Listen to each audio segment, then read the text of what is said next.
अस्सलामुअलैकुम। मैं इजहार अंसारी आज 15 अगस्त के मौके पर जिसको यौम आज़ादी कहते हैं, यौम आज़ादी में आज का मेरा टॉपिक जो है मौजूद वो मुसलमानों का यौम आज़ादी में क्या योगदान है। आज मुसलमानों की जो हिस्ट्री है उसके साथ किस तरह छेड़छाड़ किया जा रहा है, उसको किस तरह से इरेज करने का प्रयास किया जा रहा है।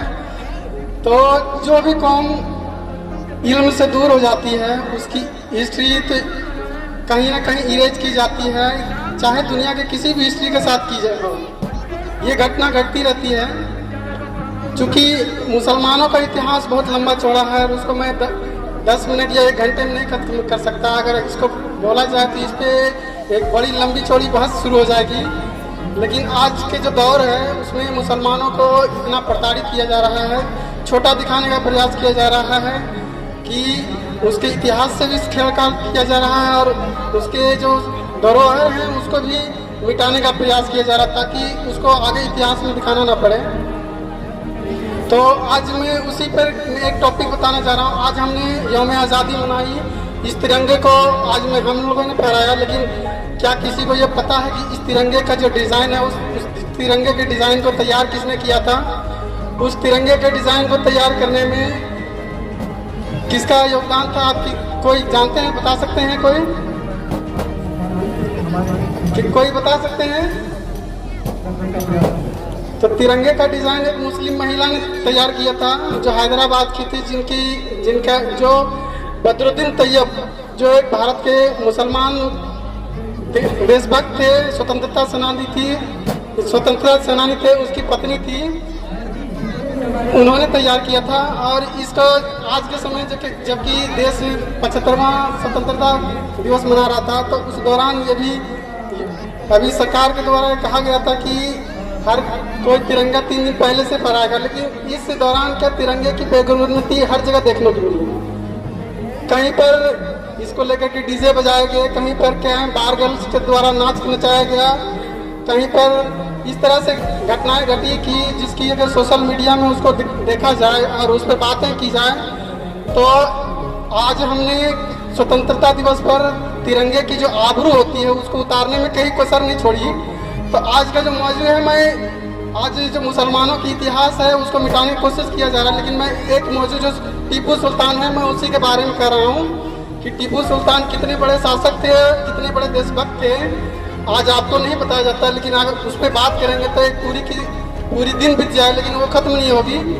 तो मैं एक जो इतिहास है और इतिहास जो किताब भी मौजूद है हिस्ट्री में, मुसलमानों ने भी लिखी है, नन मुस्लिम ने भी लिखी है। तो मैं मुस्लिम की किताबों से ही हवाला दे रहा हूँ, नन मुस्लिम के भी किताबों से भी हवाला दे सकता हूँ। तो जो मुस्लिम की किताब है फतहुल मुजाहिदीन, उस किताब का जब आप सर्वे करेंगे, उसको पढ़ेंगे, खंगालेंगे तो उसमें से ये पता चलता है।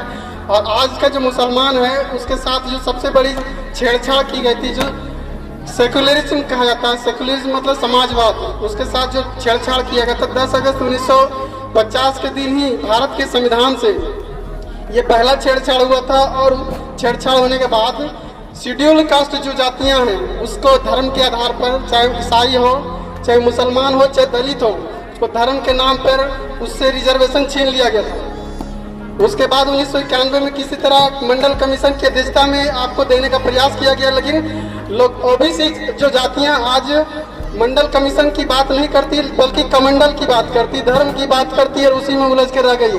आज उसकी जो रिजर्वेशन है काटते काटते 33% से 27% और काटते काटते ओबीसी की रिजर्वेशन 2020-21 और 22 के आंकड़े हैं, उसके आधार पर अगर ओबीसी के आरक्षण देखा जाए तो 14% तक आ चुकी है करते करते। और ओबीसी और SC/ST की रिजर्वेशन काट करके EWS के नाम पे या अदर और चीज़ों के नाम पे वो सवर्णों को दे दिया गया है। ये चीज़ भी हमको जानना पड़ेगा कि हमारे हक को छीना जा रहा है, हमारे अधिकार को छीना जा रहा है, लेकिन हम चुप हैं। हम धर्म को बचाने के लिए मर रहे हैं, लड़ रहे हैं, लेकिन हमारा जो अधिकार छीना जा रहा है, हमसे जो संवैधानिक अधिकार छीने जा रहा है, हम उसके लिए नहीं खड़े हो पा रहे हैं। हमारे देश की जो संविधान की जो प्रस्तावना है उससे खिलवाड़ किया जा रहा है, हम उसके लिए नहीं खड़े हो पा रहे हैं। तो मैं टीपू सुल्तान के बारे में ही एक ऐतिहासिक घटना का जिक्र करता हूँ और उसी को मैं आपके समक्ष पेश कर रहा हूँ।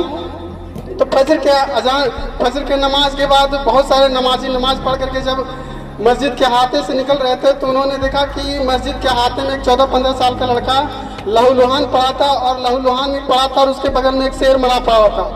तो उसी में एक नावीना इंसान जो अंधा था, जिसको हम कहते हैं नावीना मतलब अंधा होना, तो वो इंसान अंधा था और उस अंधे इंसान ने जब उस लोगों की कौतूहल सुनी, वहाँ के लोगों के नमाजियों की, तो पूछा क्या हुआ। तो लोगों ने कहा कि यहाँ पर एक छोटा सा बच्चा है 14-15 साल का, वो लहूलुहान पड़ा है, बेहोश पड़ा है, उसके पूरे शरीर में खून लगे हुए हैं, बगल में एक शेर मरा पड़ा हुआ है।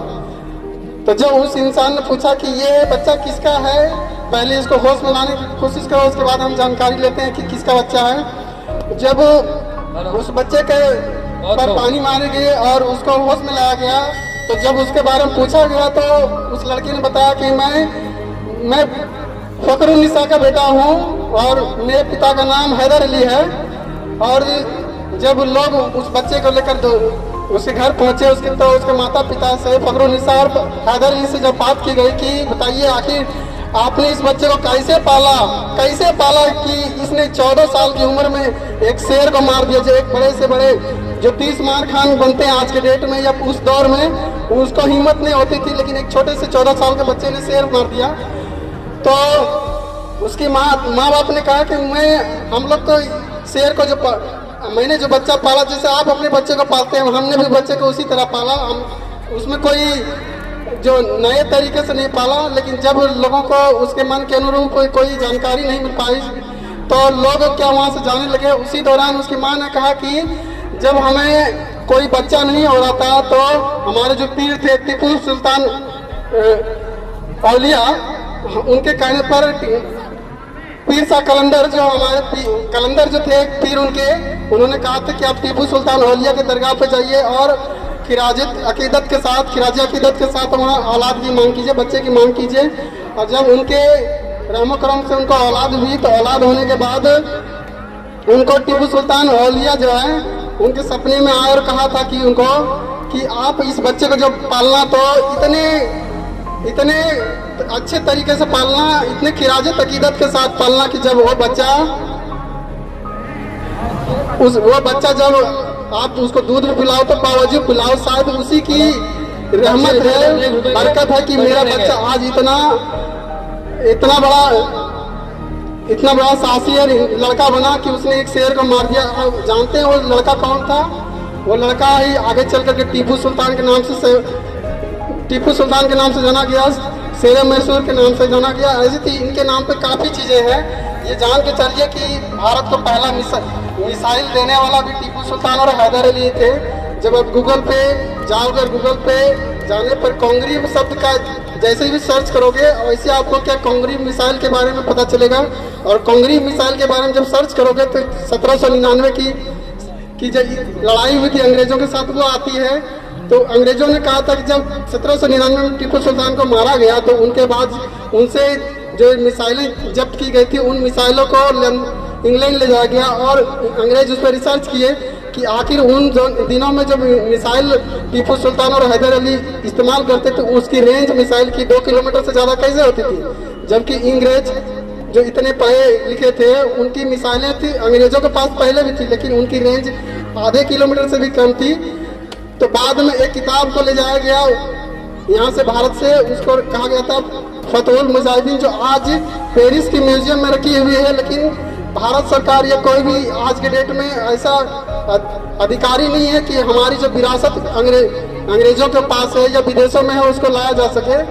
मैं आज इतना ही कहता हूँ, आगे जब भी मौका मिलेगा मैं भारत के इतिहास के बारे में जो मुसलमानों का योगदान है उसको बताने की कोशिश करूँगा। टाइम चूँकि नहीं है इसलिए मैं अपनी वाणी को यही समझता हूँ। जय हिंद, जय भारत।